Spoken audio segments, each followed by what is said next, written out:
Good afternoon. আমরা এখন second semester Bangla honours ছাত্রছাত্রীদের জন্য একটা বিষয় নিয়ে আলোচনা করব। Second semester Bangla honours. তো কমলপুর সরকার বাংলা বিভাগের যারা সেকেন্ড সেমিস্টারের অনার্সের ছাত্রছাত্রী আছো তাদেরকে বলবো তোমরা সবাই অনলাইনে চলে আসো।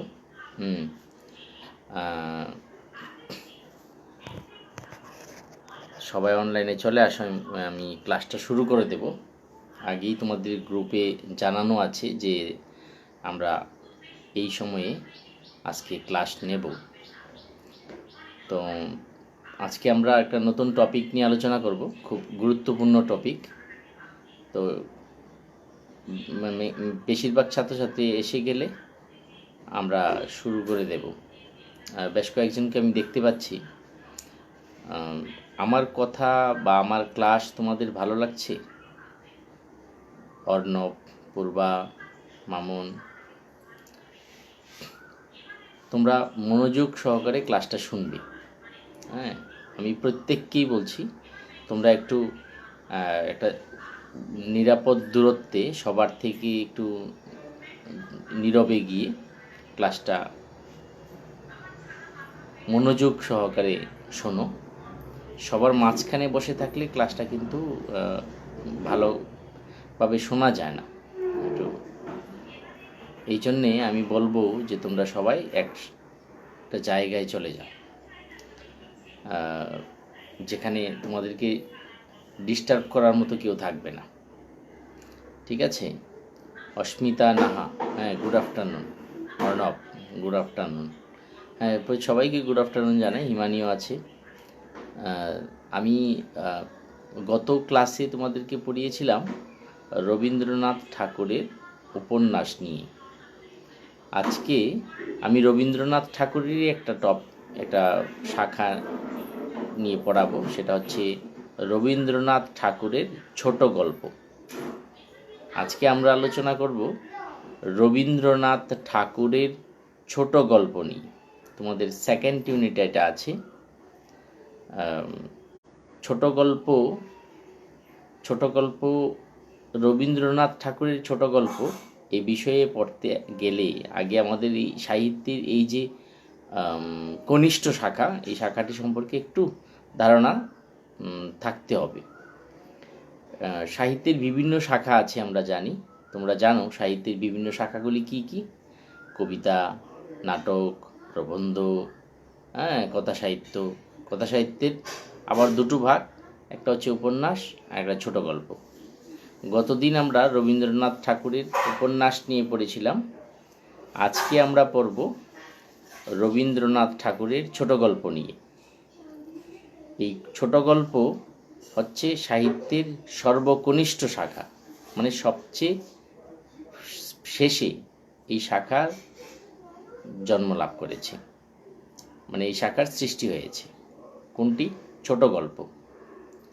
কথা সাহিত্যের দুটো ভাগের মধ্যে একটা ভাগ হচ্ছে উপন্যাস, আরেকটা হচ্ছে ছোট গল্প। উপন্যাস লেখা হয়েছে আগে, আধুনিক যুগেই লেখা হয়েছে দুটোই। কথা সাহিত্য মানে আধুনিক যুগের বিষয়। কথা সাহিত্যের দুটো ভাগ, একটা হচ্ছে উপন্যাস, একটা ছোট গল্প। উপন্যাস লেখা হয়েছে আগে, আর কিছু পরে ছোট গল্প লেখার সূচনা ঘটেছে বাংলা সাহিত্যে। হ্যাঁ, তো ছোট গল্প কাকে বলে?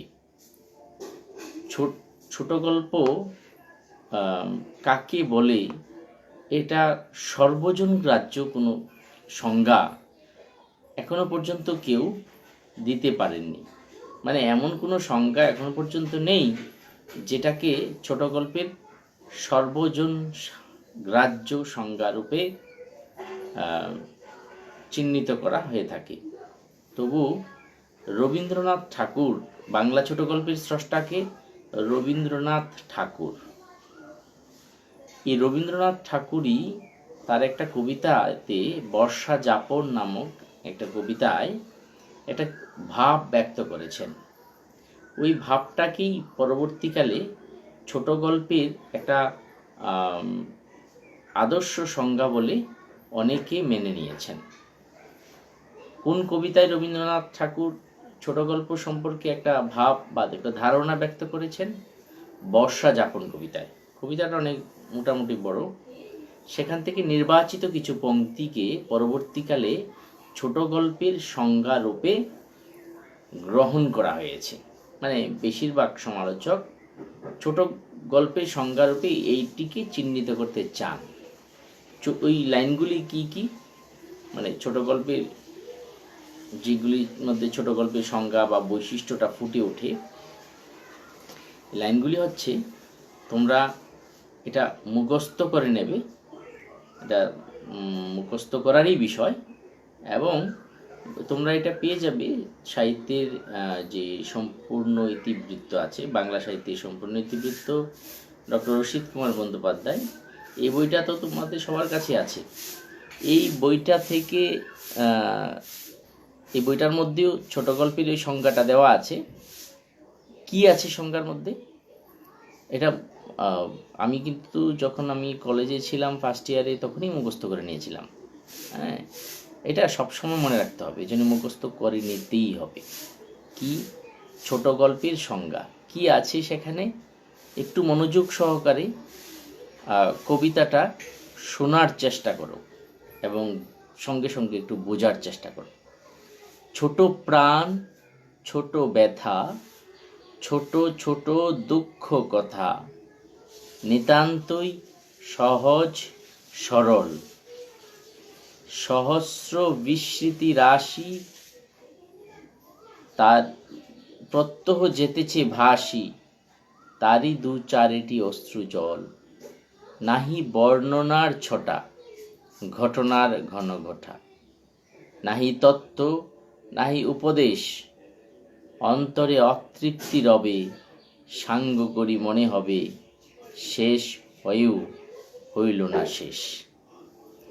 হচ্ছে ছোট গল্পের একটা আদর্শ সংজ্ঞা, যেই সংজ্ঞাটি রবীন্দ্রনাথ ঠাকুর তার বর্ষা যাপন কবিতায় ব্যক্ত করেছেন।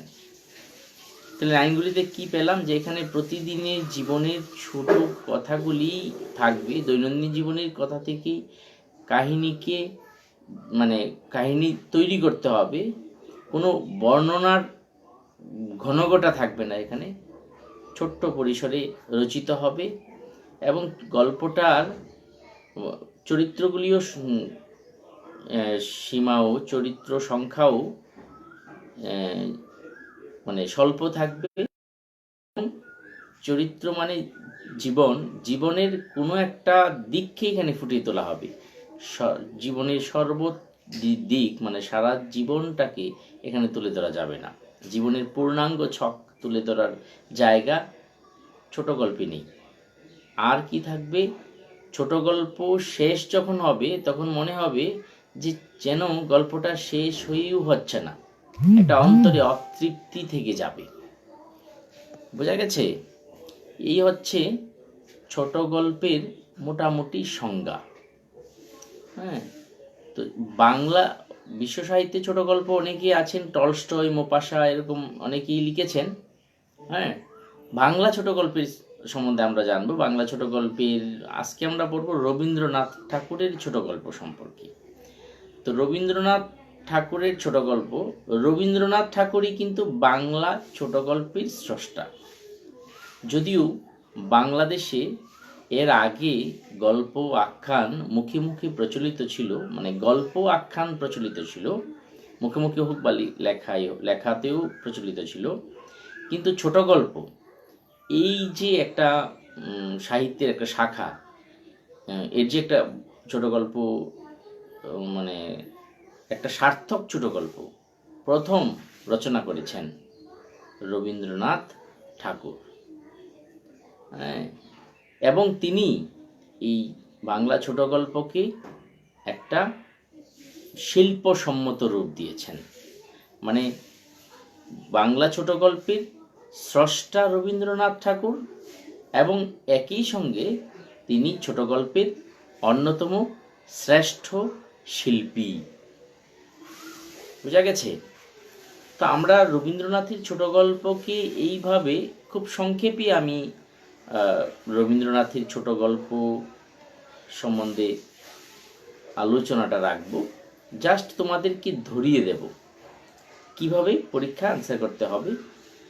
আর সংক্ষেপে বলে যাব, তোমাদের যদি বিস্তৃত জানতে হয় তোমরা বই থেকে দেখে নেবে।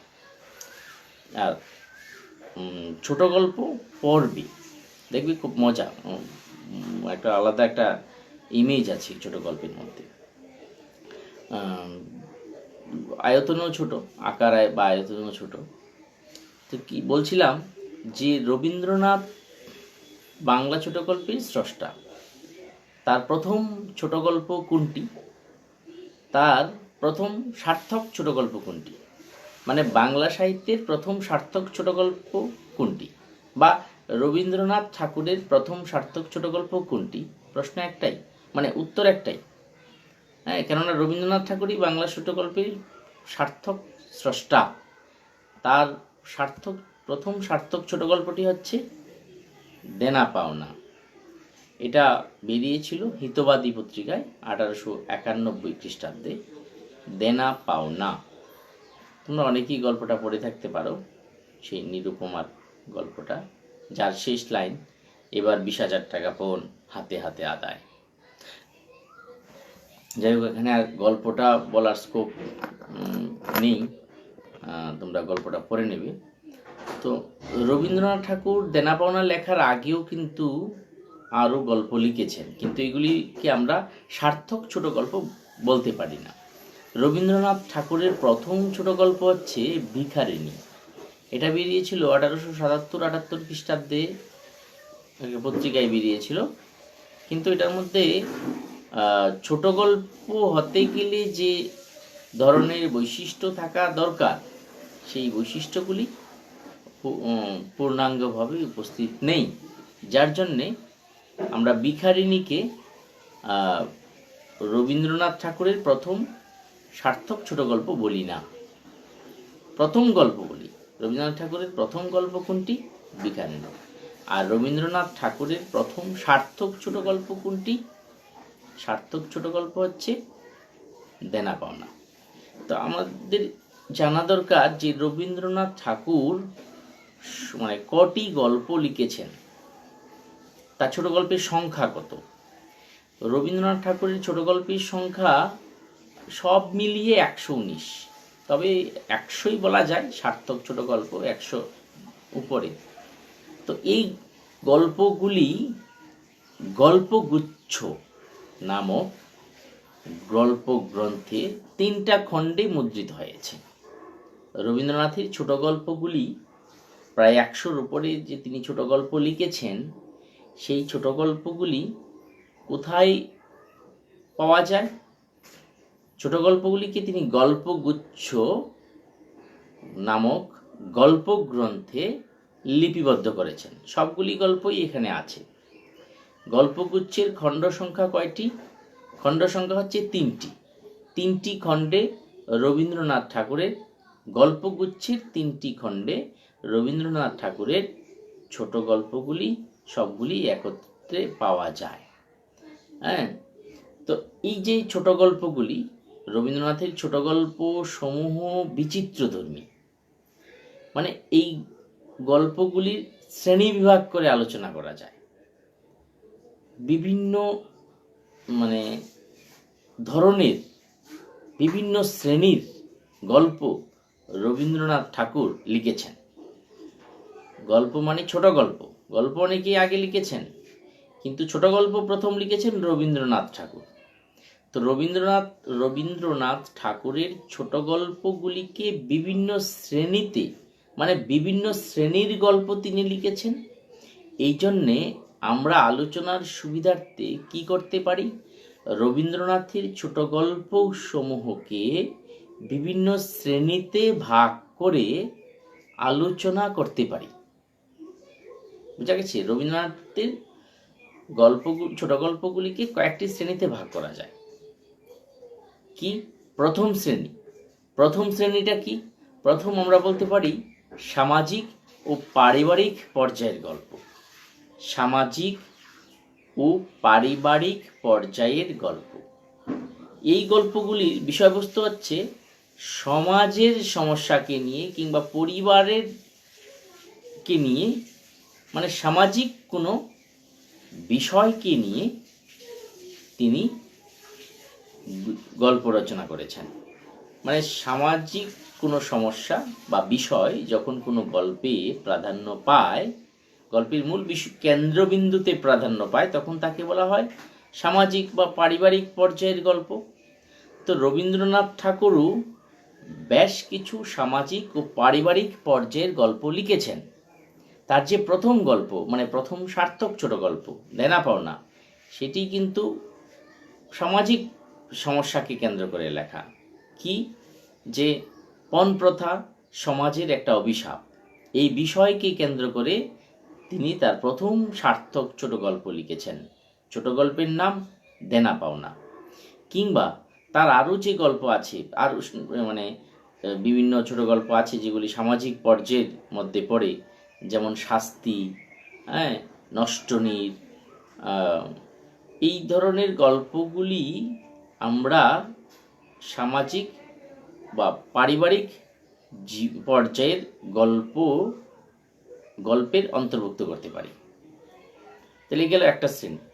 2 নম্বর আমরা বলতে পারি যে প্রেম পর্যায়ের গল্প।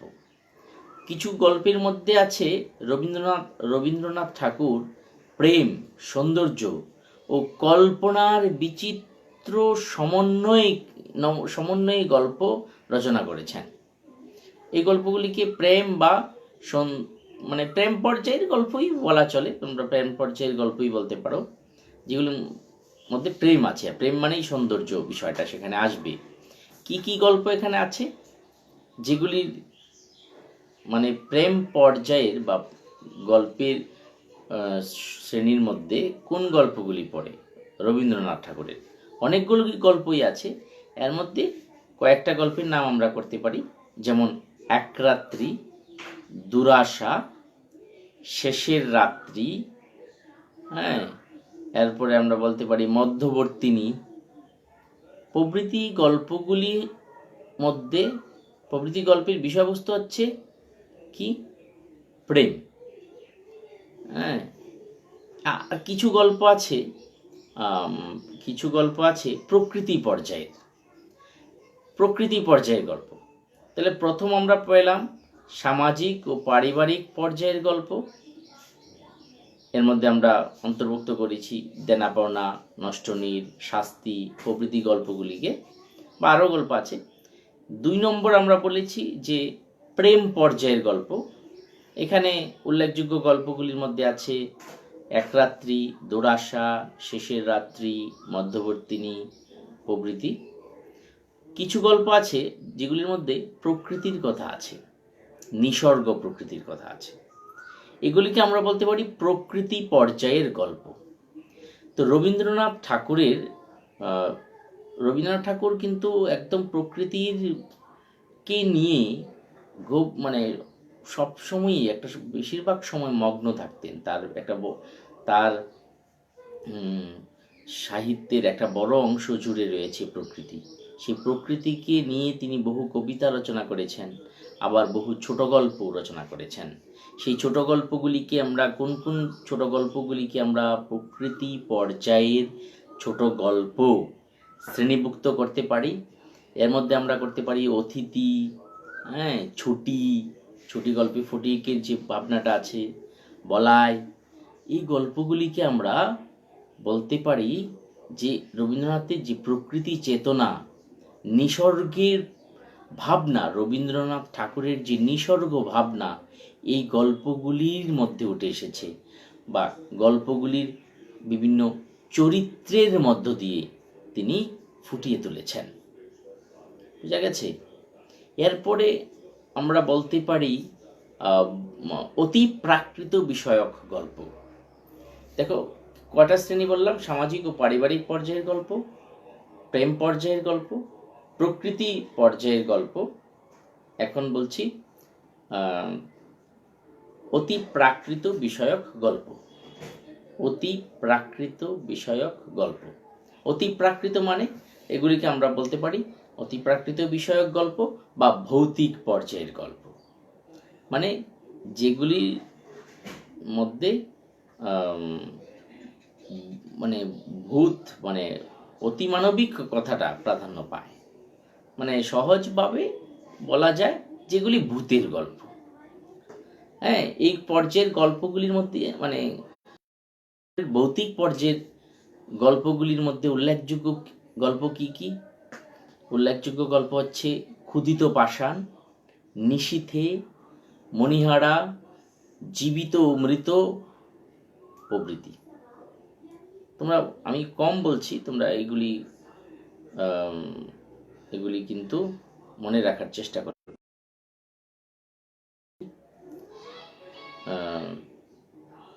ক্ষুধিত পাষাণ, নিশীথে, মণিহারা, আরেকটা গল্প আছে কঙ্কাল, এরপরে আছে জীবিত মৃত। জীবিত মৃত গল্পটা তোমরা পড়ে থাকতে পারো, তোমরা বিভিন্ন জায়গায় পেয়েছো। সেই যে লাইনটা, বিখ্যাত লাইন, কাদম্বরী মরিয়া প্রমাণ করিল যে সে মরে নাই। হ্যাঁ, তো রবীন্দ্রনাথের এই যে ভৌতিক গল্পগুলিতে একটা ভৌতিক পরিবেশের মধ্য দিয়ে তিনি মানব জীবনের অপার রহস্যের কথা তুলে ধরেছেন, যে একটা অতি প্রাকৃত একটা পরিবেশ সৃষ্টি হয়ে গেছে, বোঝা গেছে। আর সবচেয়ে বড় কথা, রবীন্দ্রনাথ ঠাকুরের ভৌতিক পর্যায়ের গল্পের মূল বৈশিষ্ট্যটা কি? হ্যাঁ, এটার মধ্যে তো ভৌতিক একটা পরিবেশের মধ্য দিয়ে তিনি মানব জীবনের অপার রহস্যকে ফুটিয়ে তুলেছেন। একটা অশরীরী ব্যঞ্জনা, জীবনের অশরীরী ব্যঞ্জনার কথা এখানে আছে। আর সহজভাবে যে এক রবীন্দ্রনাথের ভূতের গল্পের মূল বৈশিষ্ট্যটা কি, যেটা অন্য পরবর্তীকালে অনেকেই ভৌতিক পর্যায়ের গল্প লিখেছেন, তাদের সঙ্গে রবীন্দ্রনাথের পার্থক্যটা কোন জায়গায়, মানে অতি প্রাকৃত বিষয়ক গল্প রচনায় বা ভৌতিক পর্যায়ের গল্প রচনায়। রবীন্দ্রনাথ ঠাকুরের ভূতের গল্পে ভূত নেই, মানে ভৌতিক পর্যায়ের একাধিক গল্প তিনি লিখেছেন, কিন্তু এগুলির মধ্যে ভূত নেই। মানে অদ্ভুতভাবে বলা যায় যে ভূত ছাড়াই তিনি ভূতের গল্প লিখেছেন।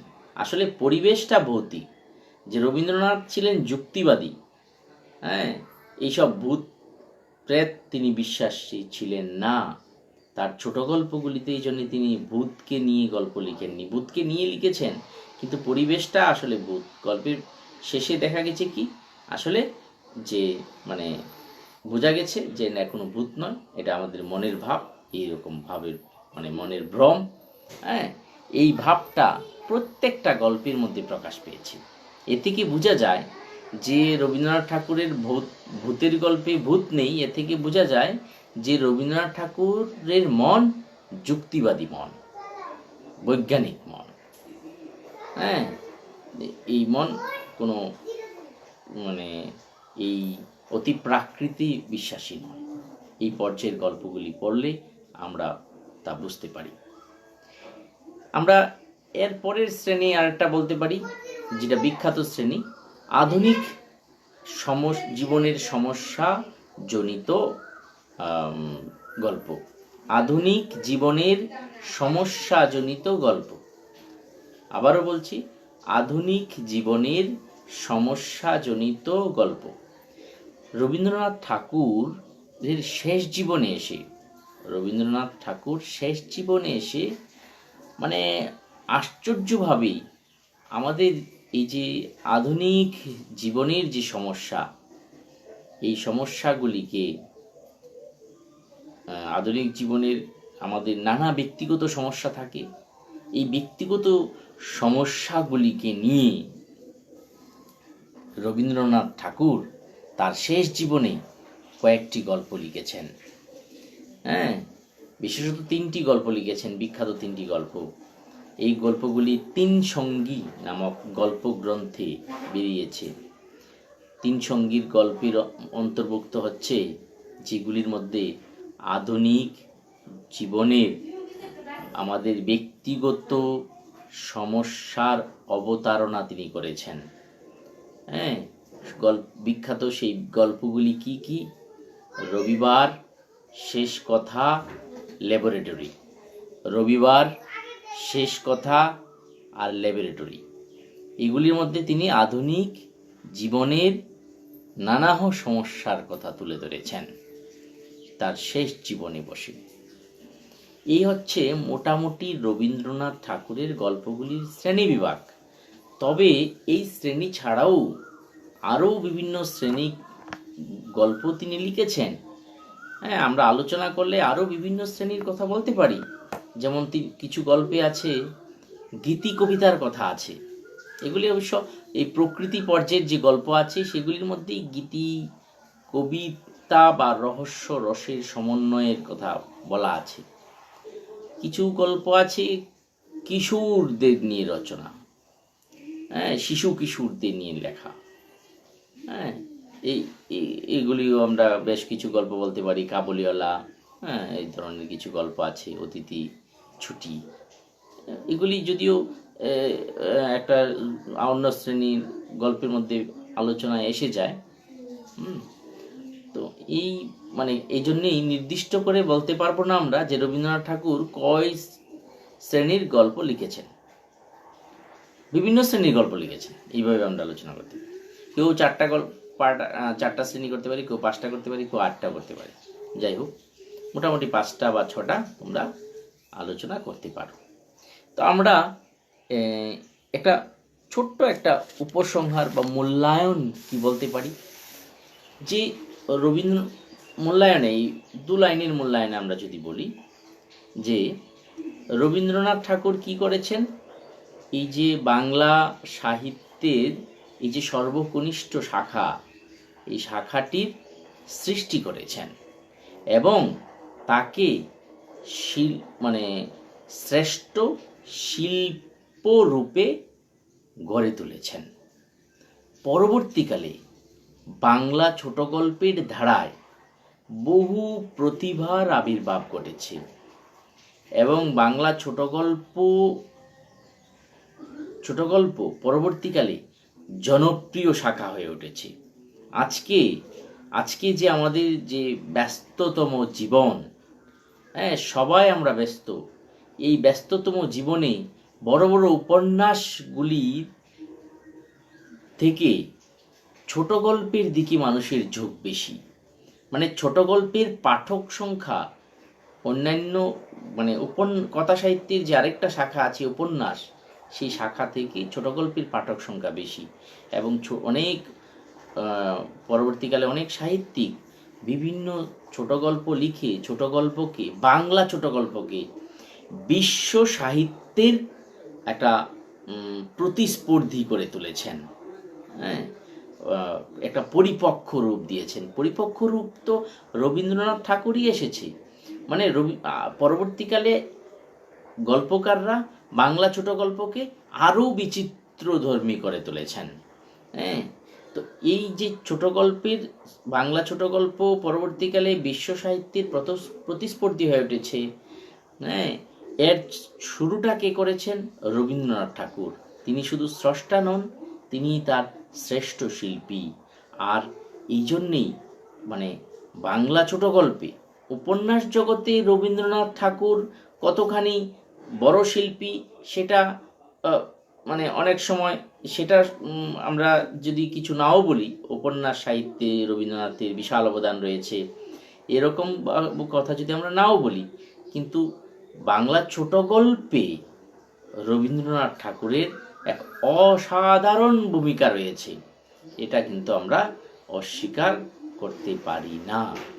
হ্যাঁ, এই বলে আমরা মোটামুটি একটা ছোট্ট একটা উপসংহার টেনে নিতে পারি। যাই হোক, তোমরা ক্লাসটা ধৈর্য ধরে শুনেছ অনেকেই, এই জন্যে তোমাদের সবাইকে ধন্যবাদ।